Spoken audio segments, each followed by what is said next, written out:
y a compartir.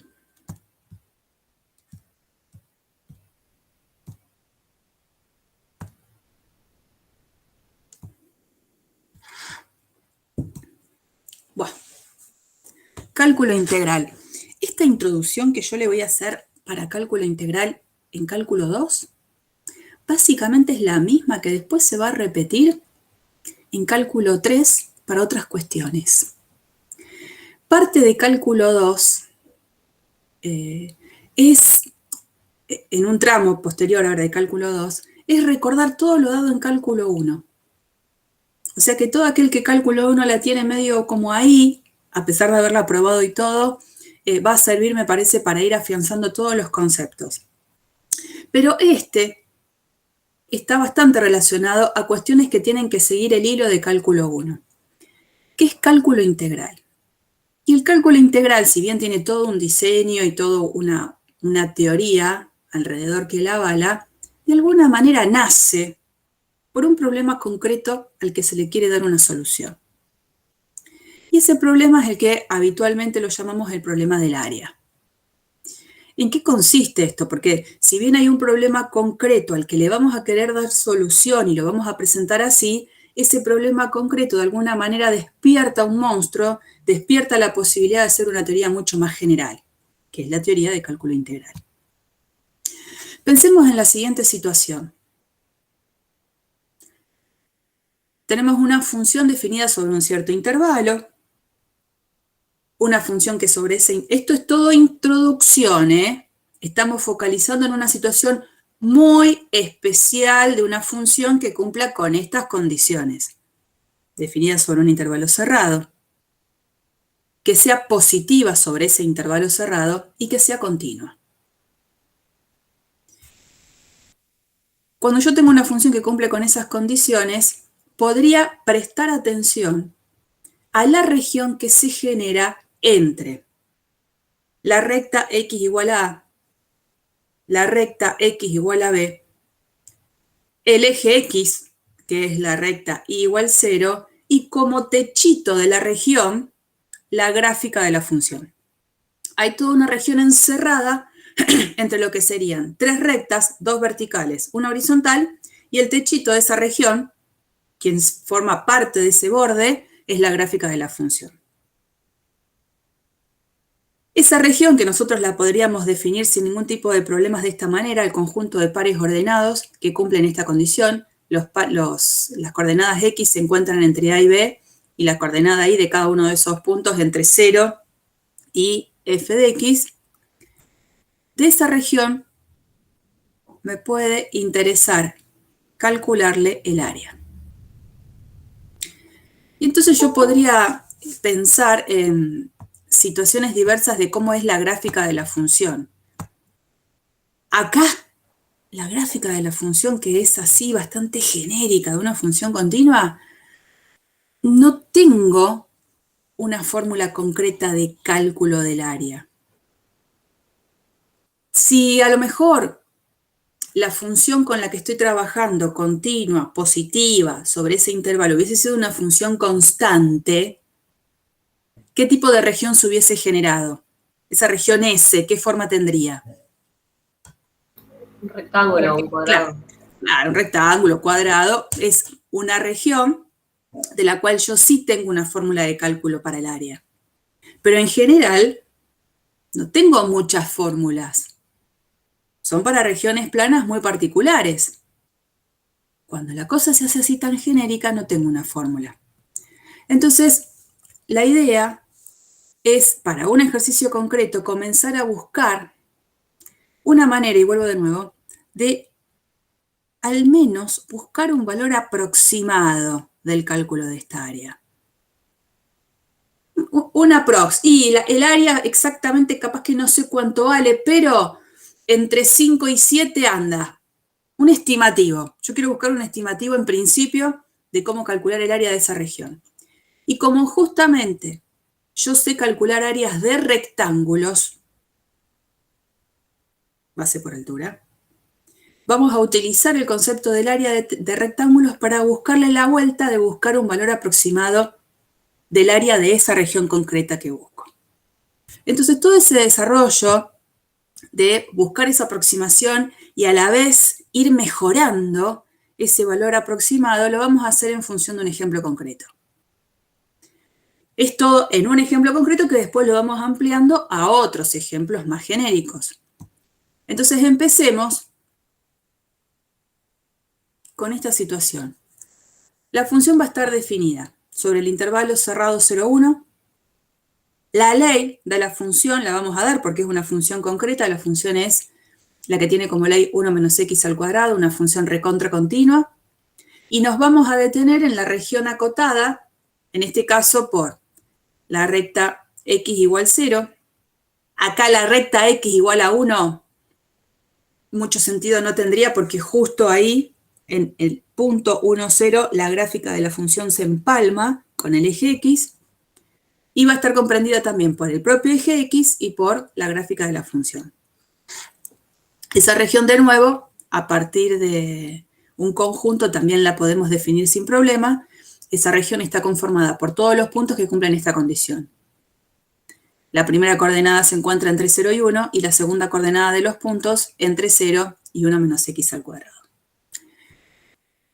De este pedacito de esta curva gráfica de la función f, yo no tengo manera de la región que tengo de tener conocida una fórmula de cálculo de su área.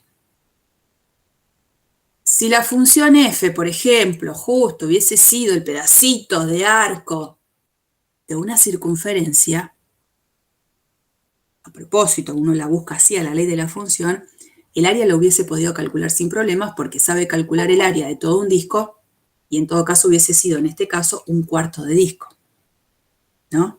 Pero bueno, no es esta curva un arco de una circunferencia, pertenece a la gráfica de esta función. Entonces, ¿cómo vamos a calcular una aproximación de su área?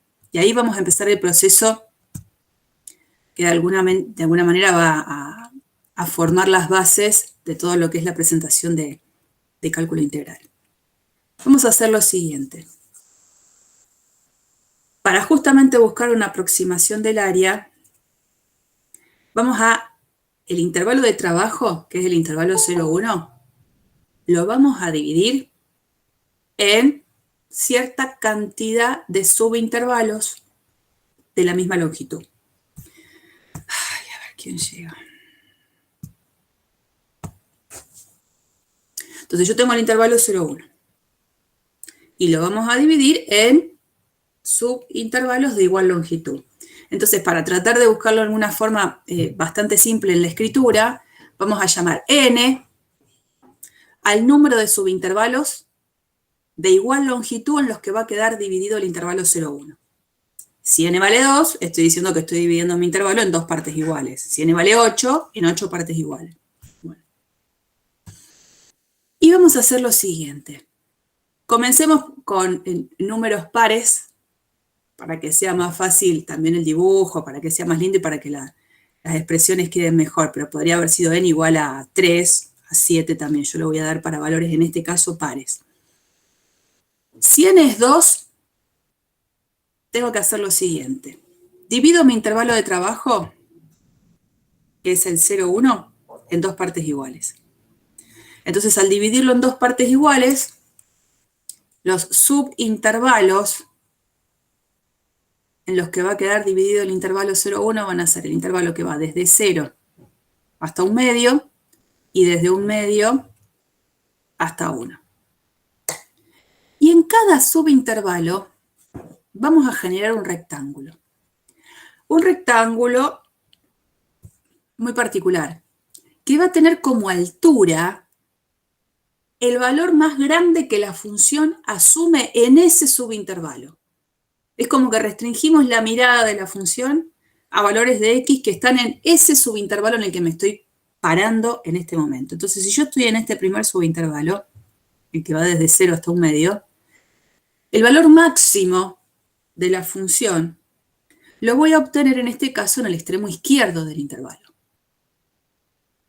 A propósito, ¿no? Porque es un ejemplo introductorio, estoy considerando una función que es decreciente. Y siempre que una función sea decreciente y estoy parada sobre un cierto intervalo concreto, el valor más grande de la función se asume en lo que es el extremo izquierdo del intervalo. Eso va a pasar siempre para una función que es decreciente.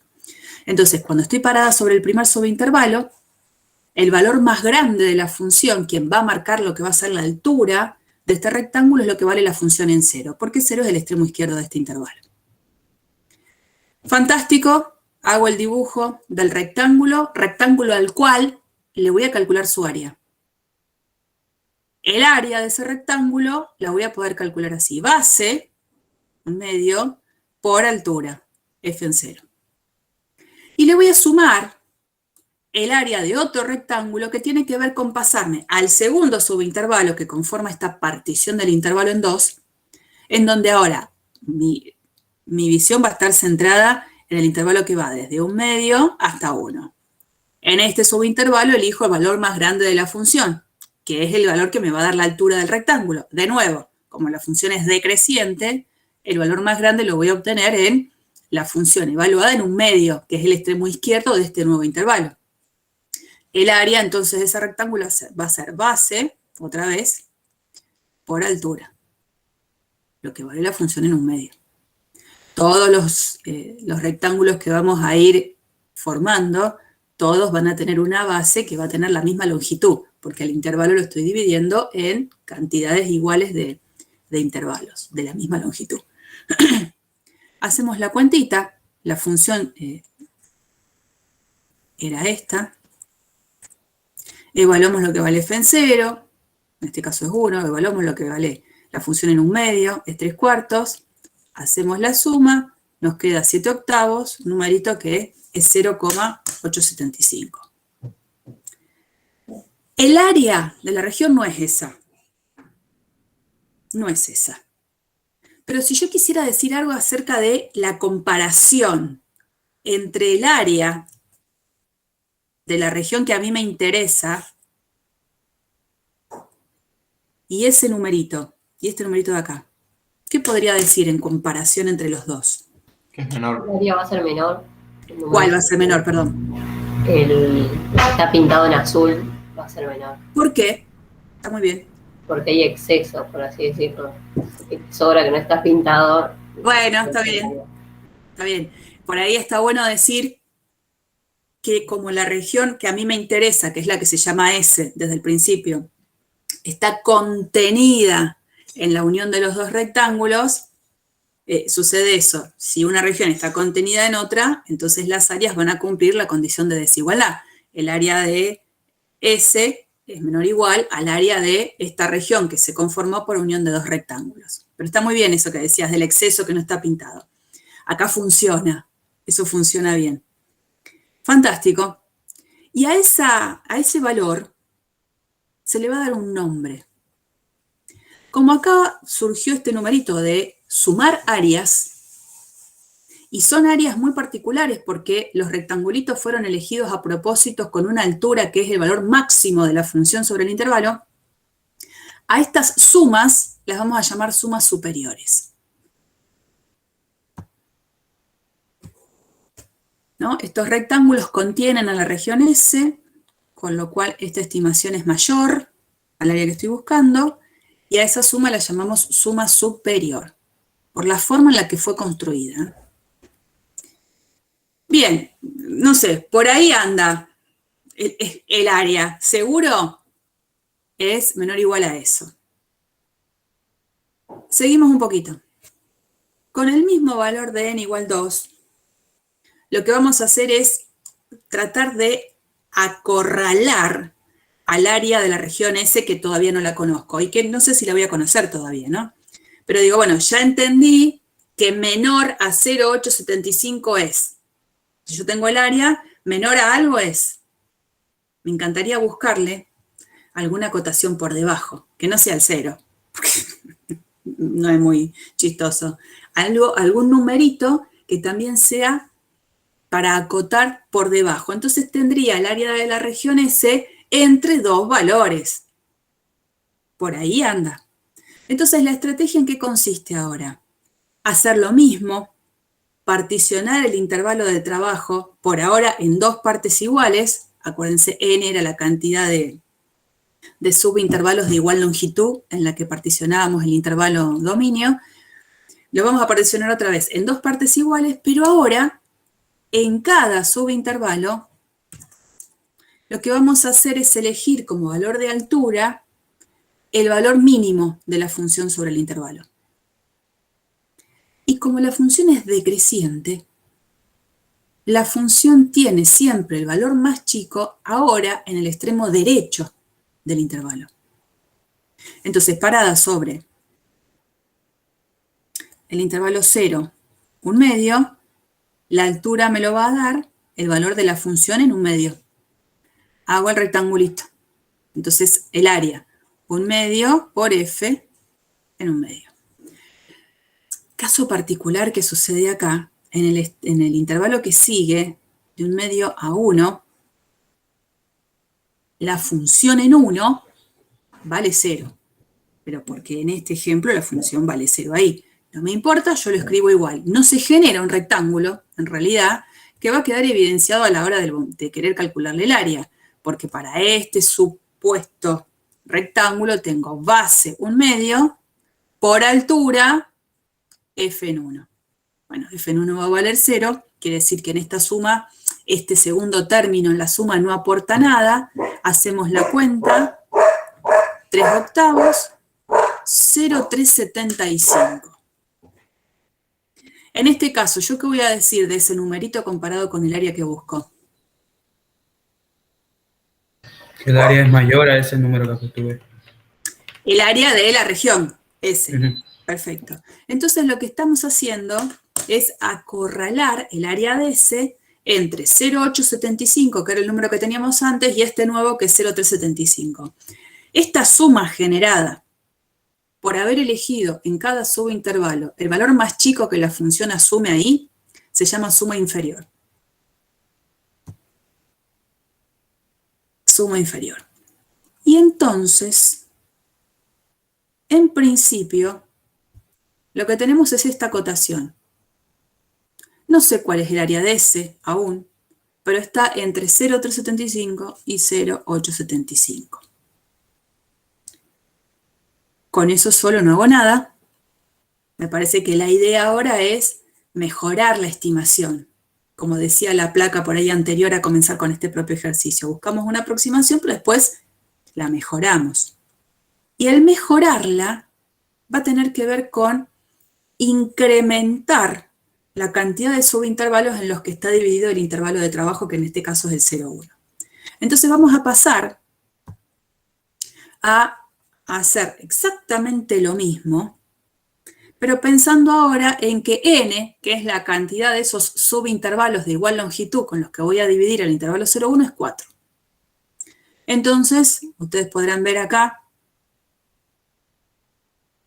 el intervalo es el 0,1, lo divido en 4 partes iguales, de 0 a 1/4, de 1/4 a 1/2, de 1/2 a 3/4 y de 3/4 a 1, y genero las dos sumas que vi antes. Genero la suma superior y genero la suma inferior.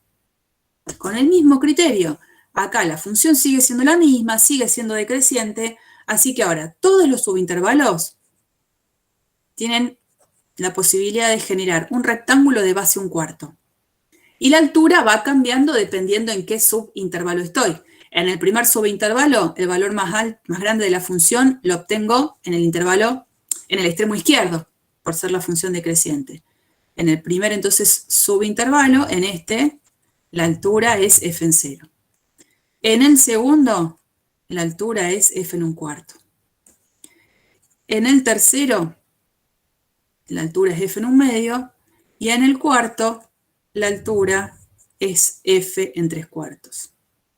Esto me da un número que sigue siendo una suma superior. Pero ahora este numerito es un poquito más ajustado que el anterior. No tiene tanta libertad como el anterior. El anterior era 0,875. Este es 0,7 y todo lo que sigue. Ya se acortó un poco. Vamos a hacer lo mismo con la suma inferior para n igual 4. Ahora, como es una suma inferior y voy a elegir como valor de altura el valor más chico, tengo que prestar atención a lo que vale la función en cada subintervalo en su extremo derecho.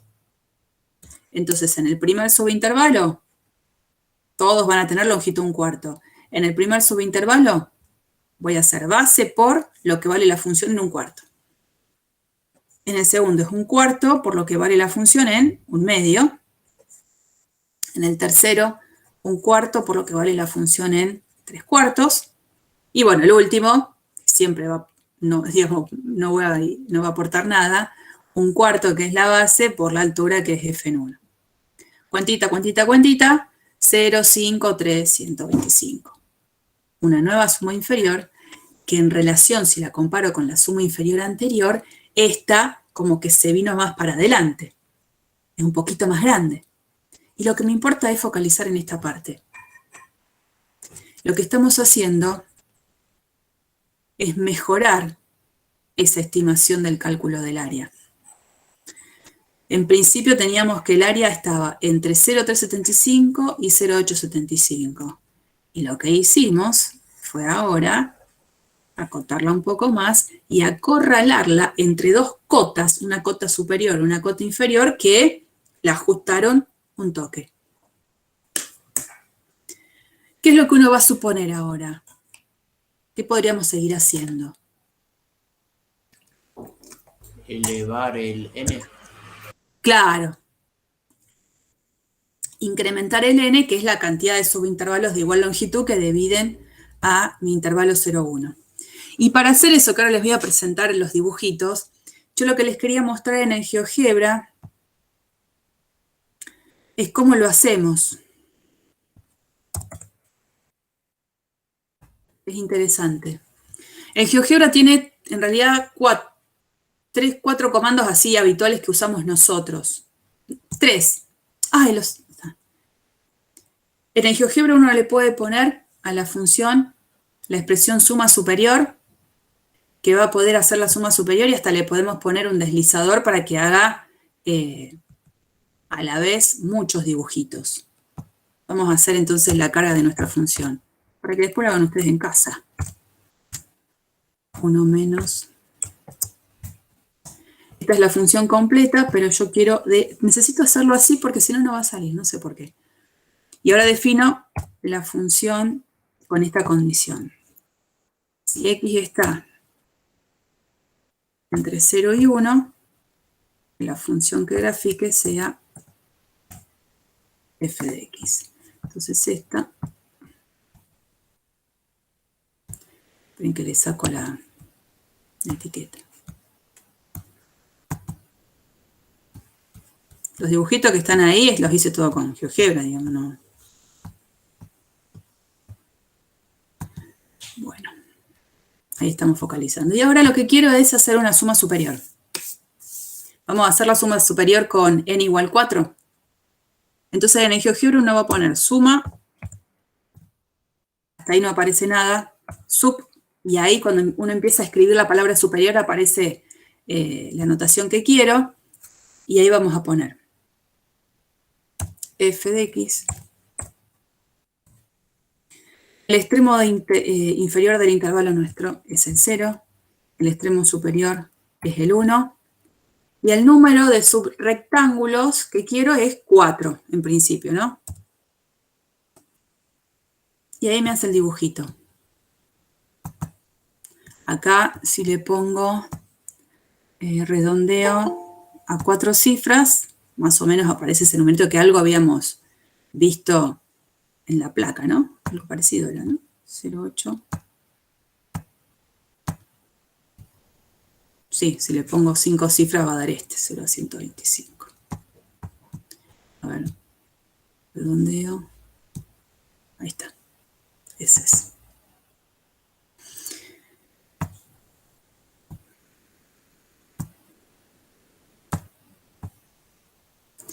Bueno, pero miren, está interesante, el hecho de poder hacer un deslizador me da un beneficio. De venir acá y en vez de ponerle 4, Voy a poner n, a propósito. Pego el deslizador y después al deslizador le voy a poner propiedades porque si no, no va a entender qué es el n. El n, en principio, lo voy a hacer ir desde 0 al 50 y que el incremento lo haga de 1 en 1. Fantástico. Miren, ¿no? A ver si lo hago un poquito más grande.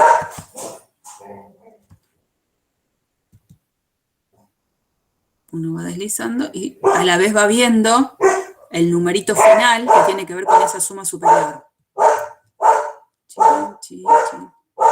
Corre, corre, corre. Hasta 50, ese es el dibujito. Lindo sería que se los pida hacer en la carpeta, ¿no? Chicos, dividen el intervalo en 50 partes iguales. Bueno, ahí los numeritos. Lástima que, no sé si lo canta.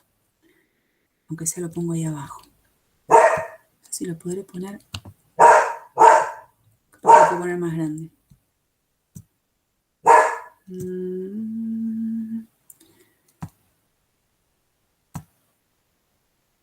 No. Color. Estilo. En algún lugar sé que puedo ponerlo más grande, pero no me doy cuenta dónde está acá. Bueno, no importa. Ahí creo que se va a ver un poco. Voy a sacar entonces el cuadrillé.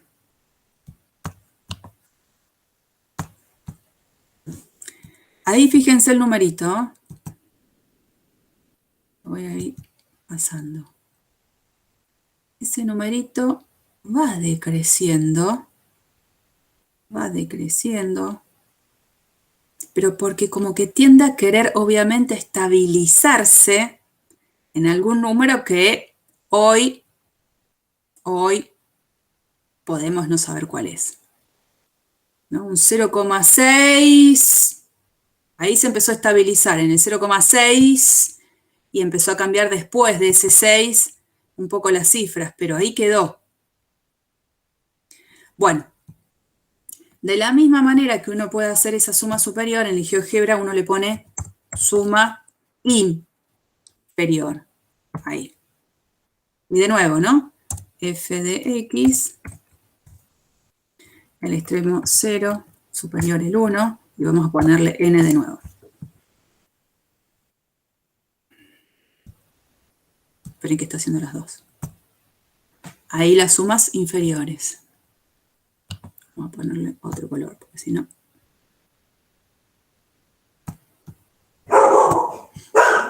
Ven que en cada subintervalo está todo el tiempo marcando como altura el valor más chico.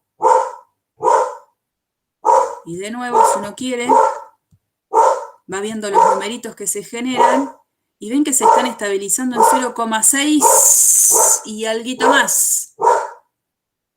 No sé si lo llegan a ver, si elegí un color medio feo. 0,6. Sí, se ve, profe. Bueno, el número más grande se tiende a aproximar a 0,6 y alguito, el más chico es algo parecido. No puedo decir nada. A lo sumo puedo decir 0,6 y algo parece ser el área correcta de la región. Pero no más que eso.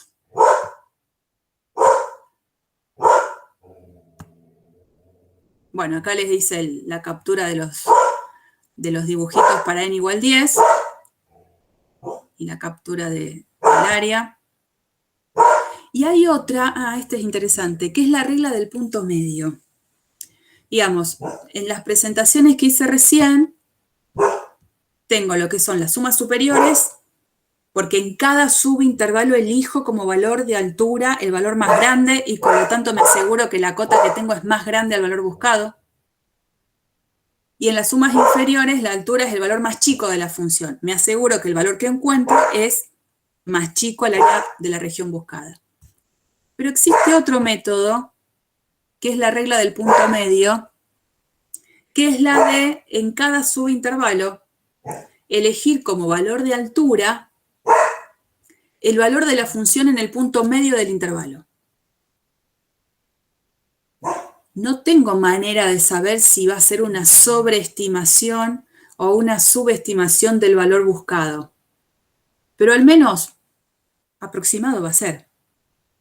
Y entonces, la sentencia con la que uno en GeoGebra la debería hacer es suma de rectángulos. Ahí se las presento, que también es interesante. Suma rectángulos, ahí apareció. La función otra vez, f de x, el extremo inferior es el 0, el superior es el 1, el número de rectángulos es n, para que haga el deslizador, y ahí dice la posición del rectángulo inicial. Es del extremo izquierdo del intervalo, vamos a poner un número entre 0 y 1 para que indique la proporción, como dice ahí, acá. El extremo superior, los rectángulos cuyas alturas están dadas por el valor de la función en un punto que dista del comienzo de cada intervalo en una fracción d de longitud del mismo. Entonces, si por ejemplo, este numerito que dice posición del rectángulo inicial es un número entre 0 y 1. Si yo le pongo un medio, voy a decir que está a mitad de distancia del inicio con el final. Si le pongo un tercio, es que va a estar a un tercio de distancia de siempre el extremo inicial del intervalo en el que estoy parada. Entonces vamos a ver si, por ejemplo, yo acá le pongo un medio. Y no se va a ver nada. A ver, para n igual 4, fíjense, ¿no? Creo que ahí se ve bastante bien. En cada subintervalo, la altura está generada por lo que vale la función en la mitad del intervalo. Acá, ¿no? Esta altura la marca lo que vale la función en el punto medio del intervalo. Y así voy a ir, sigo, si quiero, y a la vez voy viendo que es el numerito, a medida que n es cada vez más grande, también obviamente tiende a un 0,6 y algo más. Si le hubiese puesto, en vez de un medio, un tercio,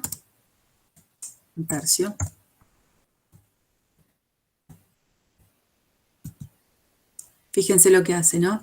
En cada subintervalo, del extremo izquierdo del intervalo, está a una distancia de un tercio. Y ahí va marcando la altura, lo que vale la función en ese punto. Ahí. Bueno, nada. Y de nuevo, a pesar de ir generando otras sumas que no tendrían un nombre, ¿no? Esto no es suma superior ni suma inferior, porque no tengo manera de andar asegurando qué tipo de estimación tengo, pero de nuevo, voy mirando los numeritos de abajo, que es el valor que va sumando las áreas, y veo un 0,6 y algo más en ese valor al que se aproxima. ¿Mm? Bien. Bueno, más dibujitos de lo mismo. Y ahora nos vamos a tratar de, si bien eso fue un ejemplo introductorio en el que empezamos a ver que hay suma de áreas de rectángulos involucradas, y esas sumas pueden estar involucradas con un montón de términos. Ustedes saben muy bien que cuando uno suma muchos términos, hay alguien que me va a compactar la escritura, que es la notación sigma, que me permite en una expresión muy compactada y cerradita expresar una suma de muchos términos, ¿no? Entonces, por las dudas, como ahora esto se va a poner un poco más serio, hasta ahí estuvo bien, se va a poner un poco más serio, necesitamos la seriedad de la escritura. Recordamos, por si alguno anda un poco olvidadizo con el tema del símbolo sumatoria, cómo era la notación, la letra sigma, el subíndice de abajo era justamente el que va a ir variando desde el número inicial que yo le haya puesto acá, en este caso comienza en 1, y termina en el número que yo haya puesto acá como extremo final, y acá voy a tener los términos que van a ir conformando cada uno de los sumandos en esa suma que uno dice. Entonces, por ejemplo, si yo tengo que hacer la suma con k desde 1 a n de la expresión a sub k, lo que estoy diciendo es que si yo lo quiero escribir todo desmembrado, esto va a ser A sub 1 más A sub 2 más A sub 3 más A sub 4 más A sub n. Esta notación de sumatoria nosotros ya la habíamos visto. No digo en el ingreso, la verdad es que no lo sé si en el ingreso ustedes habían visto esto cuando vieron polinomios, podría haber sido, pero si no, en cálculo 1, ¿dónde la vieron seguro? Ese símbolo. En polinomio de Taylor. Sí, señor, en polinomios de Taylor. Estas son algunas propiedades para que tengamos en cuenta, porque les dije, se va a poner un poco más seria la cosa y vamos a empezar a trabajar con sumatorias, con un n genérico. Y estas propiedades no es la idea que demuestren nada, sino que sí la usemos para demostrar otras cosas. Y son propiedades que obviamente uno hasta las puede razonar sin ningún tipo de problemas, sin necesidad de que venga alguien y me las pruebe porque digo, no entiendo cómo es que funciona esto. Acá, sumatoria, voy a poner más grande, sumatoria con i de 1 a n de c. Esta expresión de c, de i, que es el índice de la sumatoria, no depende. Entonces, cuando i vale 1, el término que conforma el primer sumando es c, más. Cuando i vale 2, ¿esto cuánto vale? C. Cuando i vale 3, ¿qué tengo que sumar? C. Y así hasta que cuando i vale n, sumo c. Si estoy haciendo c más c más c más c n veces, todo esto es nc. Porque este término, que es el que está conformando los términos de la suma, no depende del subíndice. Es siempre c más c más c más c. Esta otra propiedad, fíjense que acá sí aparece el subíndice. Si yo quisiera descomponer un poco esta sumatoria, diría, bueno, a ver, ¿cómo son los términos? A medida que voy eligiendo los diferentes valores de i. Cuando i vale 1, el primer término que conforma la suma es c por a sub 1, más.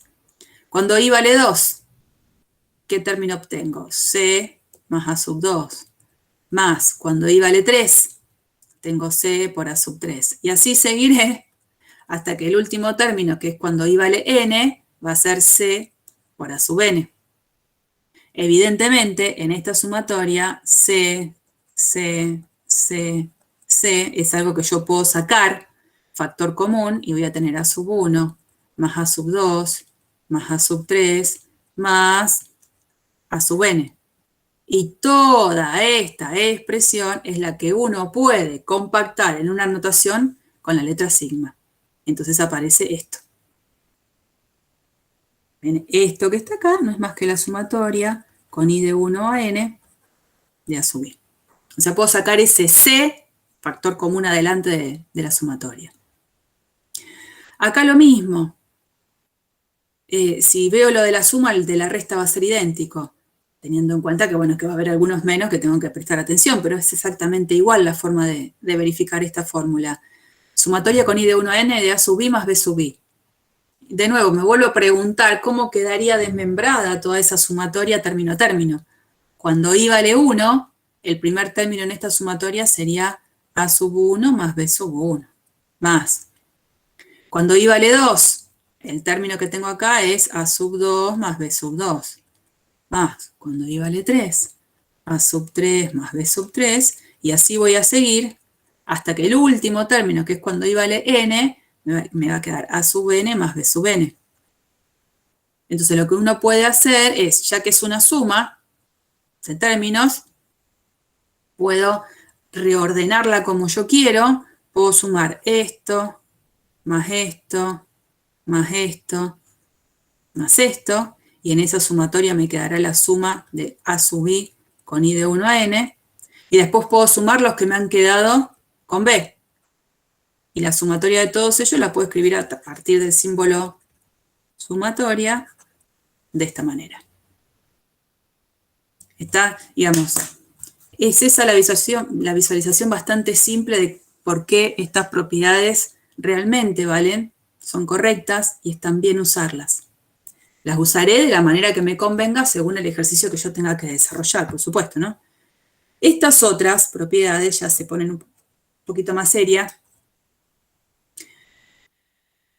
Nosotros no las vamos a demostrar, las vamos a usar también.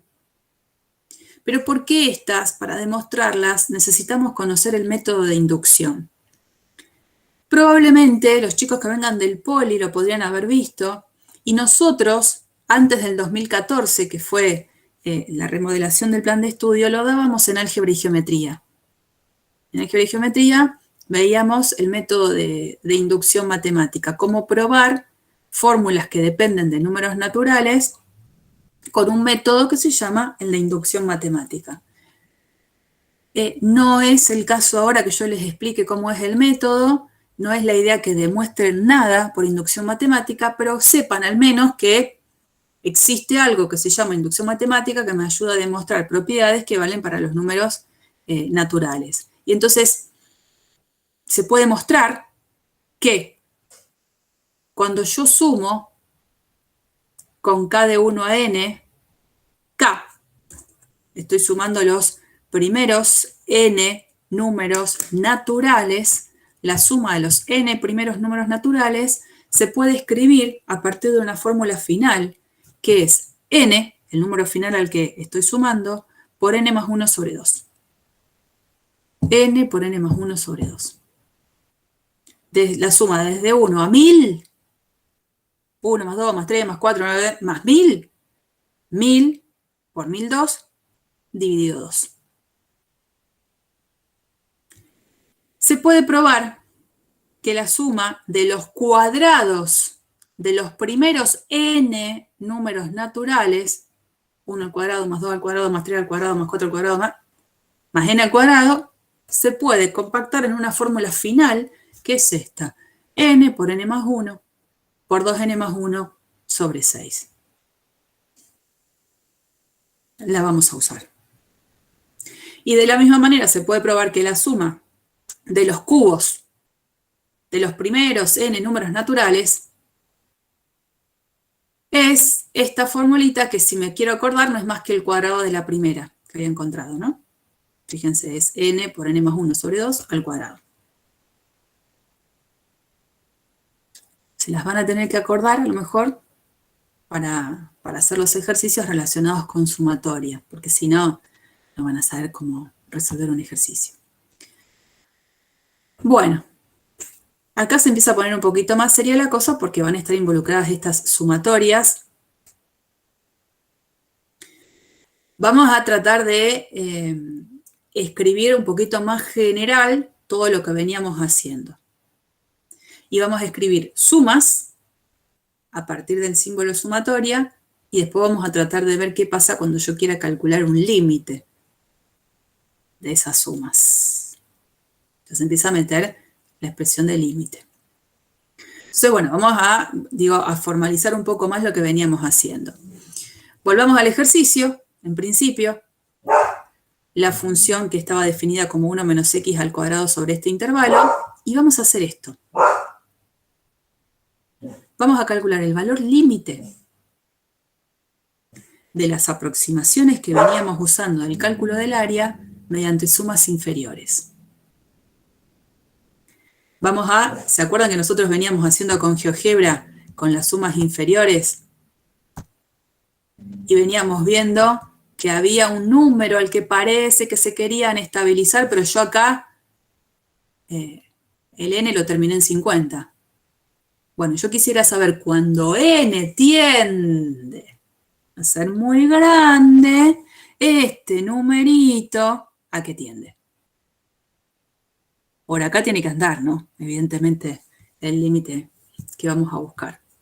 Bueno, pero vamos a plantearlo esto de manera más matemática, y a partir de un planteo vamos a necesitar encontrar una función a la que le quiero calcular el límite. Bueno, entonces vamos a, de manera genérica, presentar esta suma finita de la que después le quiero calcular el límite.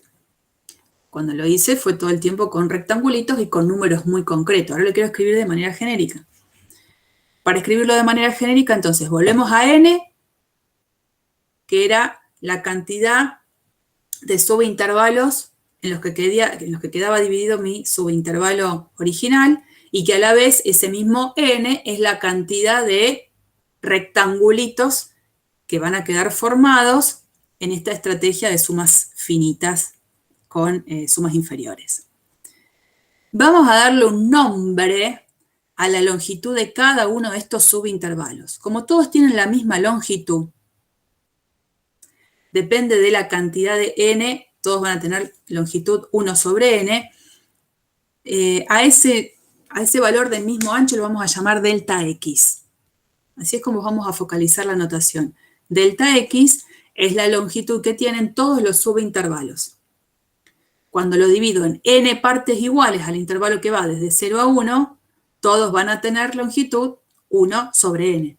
Si el intervalo hubiese sido un intervalo genérico, a, b, lo que voy a hacer es b menos a sobre n. Por eso a propósito les puse esto. Extremo derecho del intervalo menos extremo izquierdo del intervalo dividido n. Esa es la longitud que van a compartir todos los subintervalos cuando yo decido particionar el intervalo en n partes iguales. Después, de manera genérica, vamos a indicar el késimo subintervalo. Késimo subintervalo. Fíjense que acá el primer subintervalo, este sería el primero, es el intervalo que va desde 0 hasta 1 sobre n. El segundo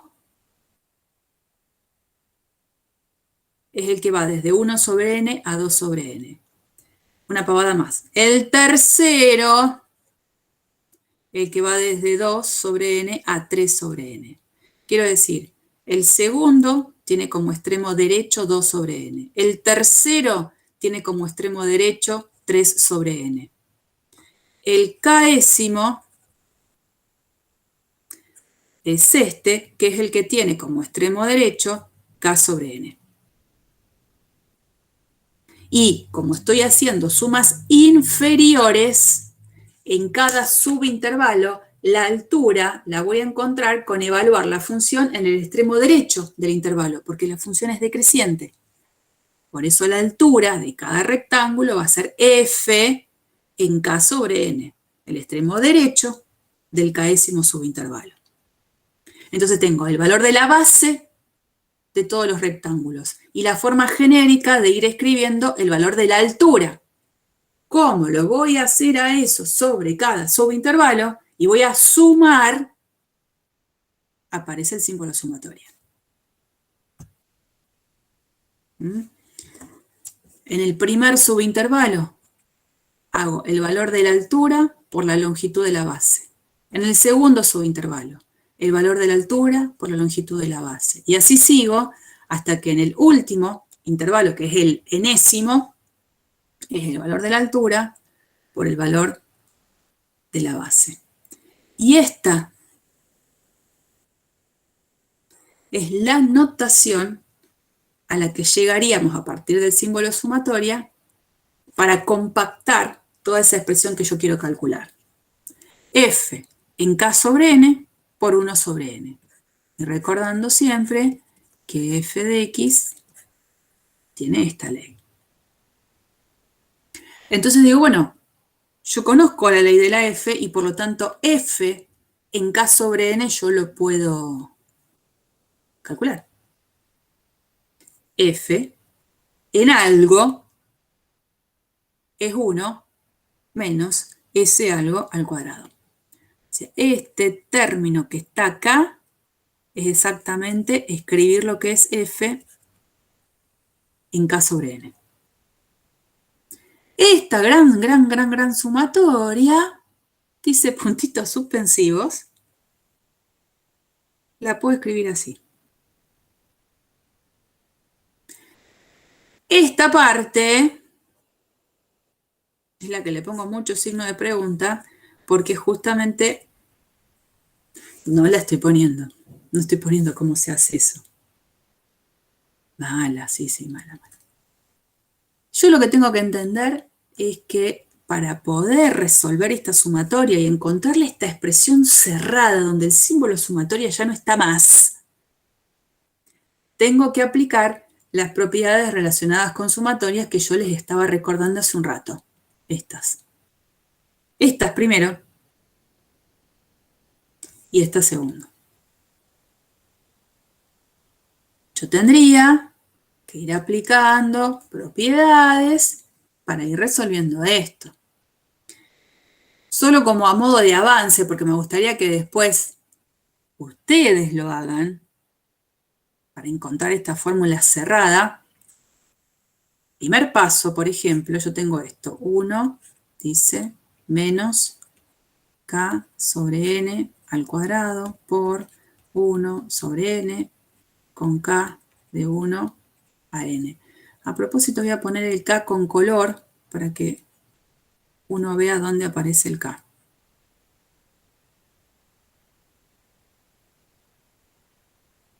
¿Me quiero sacar el símbolo sumatoria?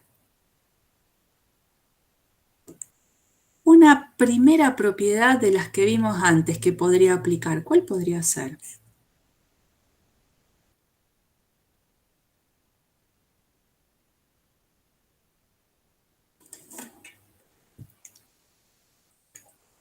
Y sacar el 1 sobre n. Sí, señora. Este 1 sobre n es constante. No depende de k. Entonces aprendimos creo que la primera de las propiedades, daban por allá. Acá, no, en la segunda. Que si tengo una constante, multiplicando a esa expresión que puede estar dependiendo del subíndice, la constante puede salir afuera. Entonces yo puedo pensar en esto. Sumatoria con k de 1 a n, de 1 menos k cuadrado, no, k sobre n al cuadrado. ¿Qué les parece que podría aplicar ahora?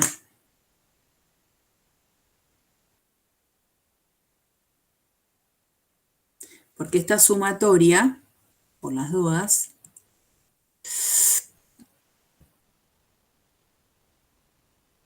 es sumatoria de esto. Este paréntesis que se cierra con este porque está todo multiplicado por 1 sobre n. Podría no haberlo puesto si quería este paréntesis. ¿Qué les parece que puedo hacer? Acá.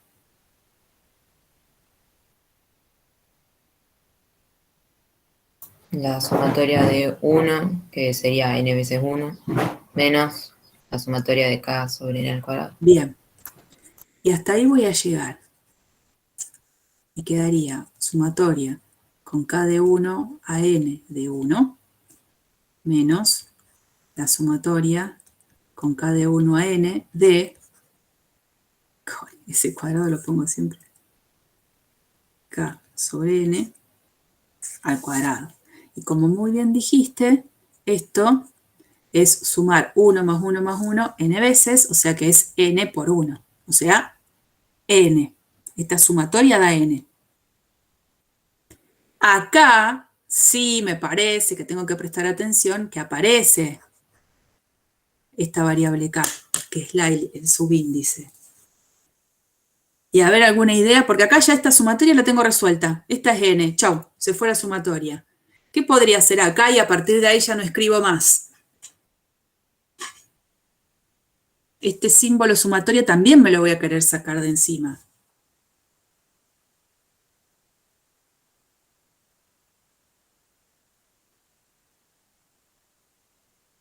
¿Qué puedo hacer en esa segunda sumatoria para terminar de resolverla?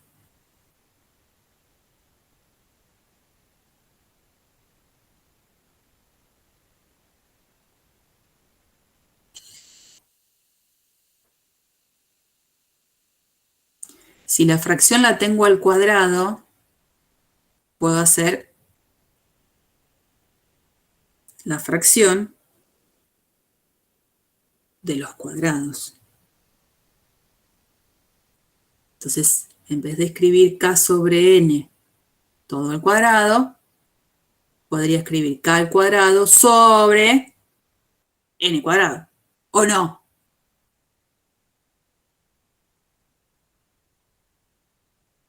Y después, esto Sí, lo profe. dividiría. ¿Sí? ¿Qué harías?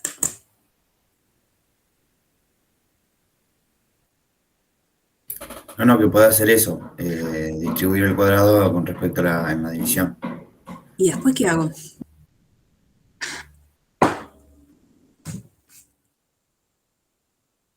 A la vez eso es lo mismo que tener 1 sobre n cuadrado por k cuadrado.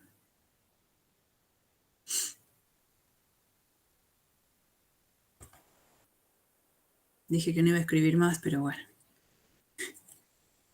Vale la pena. 1 sobre n por esta gran sumatoria ya está resuelta, vale n. Menos. Y esta sumatoria, yo les decía, a propósito, entonces la puedo escribir como 1 sobre n cuadrado por k cuadrado.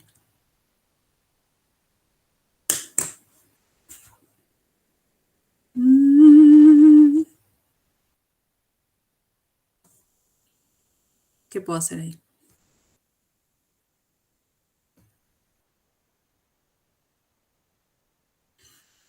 Bueno, yo se los dejo.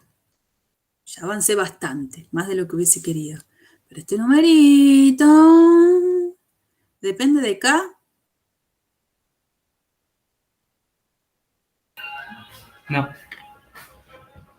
Entonces puede salir adelante de su sumatoria y me quedaría una sumatoria por calcular que por acá anda el resultado. Así que bueno, se los dejo. Ustedes probablemente no lo quieran hacer para el miércoles porque van a estar ocupados en terminar de estudiar, pero bueno, les propongo en lo posible que lo hagan para el miércoles. Terminar, falta nada para poder llegar efectivamente a esta expresión que es la que yo les digo que estaría dando esta suma inferior para cualquier n. ¿Qué es lo que quiero rescatar en todo esto? Que ahora yo podría decirles a ustedes, chicos, díganme, ¿cuánto da la suma inferior de este problema que estamos trabajando para la función 1 menos x al cuadrado cuando n vale 1000? Y ustedes me van a decir, profe, vale 4 por 1000 cuadrado menos 3 por 1000 menos 1 sobre 6 por 1000 al cuadrado. Es una fórmula cerrada que ya con esa fórmula, aplicándola para el n concreto que se los pido, me van a poder decir el resultado final y no van a tener que andar sumando 1000 términos. Eso es lo que estoy ganando.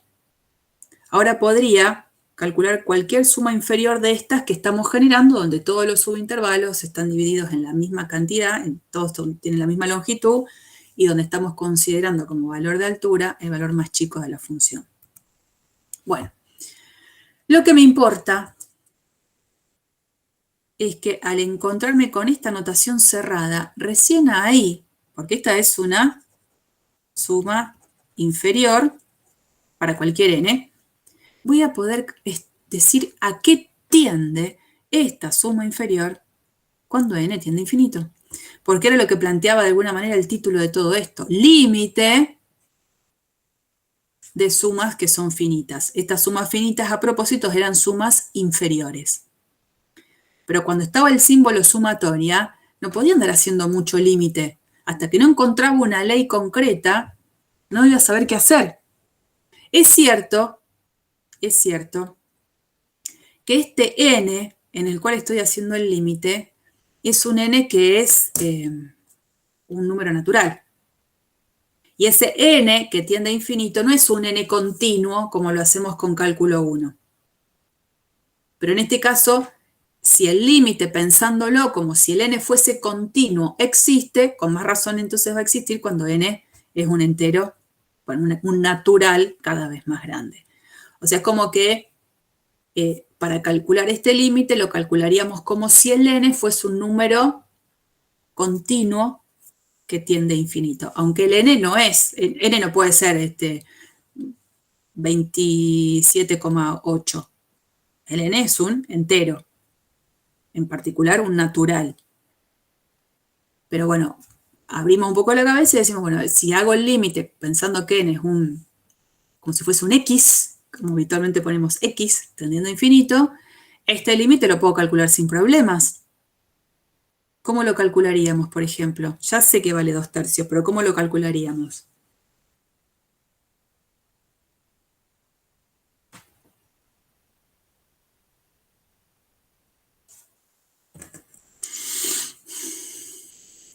Se ¿Cómo puede es? sacar factor común la potencia de mayor grado. Ajá, el n cuadrado. Entonces me quedaría 4, no. N cuadrado por 4. Ay, esperen.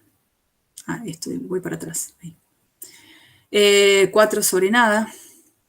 4. Ahora sí, menos 3 sobre n. Menos 1 sobre n cuadrado. Dividido 6n cuadrado. Esto se va, esto se va. Cuando n tiende a infinito, esto tiende a 0, esto tiende a 0, resultado final es 4/6, que simplificado es 2/3. Y ese 2/3 es el numerito del que nosotros veníamos estimando que podía ser, pero que no sabíamos exactamente el valor. Ese 0,6 y alguito es este, 2/3. De todas maneras, estoy siendo muy aventurera en eso, porque lo único que estoy diciendo acá es que el límite de las sumas inferiores es 2/3. Lo que yo debería mostrar también es que el límite de las sumas superiores también es 2/3. Y eso es lo que también queda como para probar. Límite de las sumas superiores también es 2/3. Estas sumas superiores, ya la cosa empieza a escribirse no tan simpático, porque si yo quiero escribir las sumas superiores en este caso se originaban porque elegíamos el valor más grande de la función en cada subintervalo. Y entonces en este subintervalo genérico, en este késimo subintervalo, la altura me lo va a dar el valor de la función en el extremo izquierdo, porque ahí, como la función es decreciente, en el extremo izquierdo es donde asumo el valor más grande. Entonces la sumatoria va a quedar escrita para sumas superiores,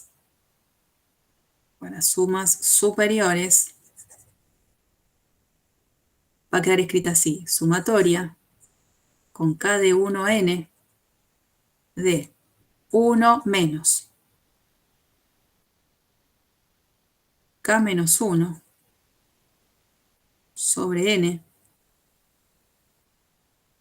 al cuadrado por 1 sobre n.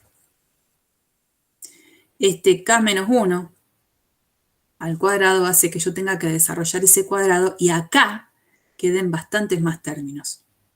Acá solo quedaban 2. 1 menos esa expresión que estaba al cuadrado. Acá al cuadrado hay una expresión que a la vez está involucrada una resta. Entonces van a quedar muchos más términos y esa sumatoria, tratar de buscarle la expresión cerrada, que va a ser en la parte algebraica idéntica a como se hizo esta, ir utilizando las propiedades sumatorias, va a tener un poquito más de trabajo. Van a encontrar con una expresión final, se van a encontrar con una expresión final de una suma superior que va a ser un poco parecida a esta, y que, de nuevo, van a calcularle el límite cuando n tiende a infinito, y el límite también va a dar 2/3.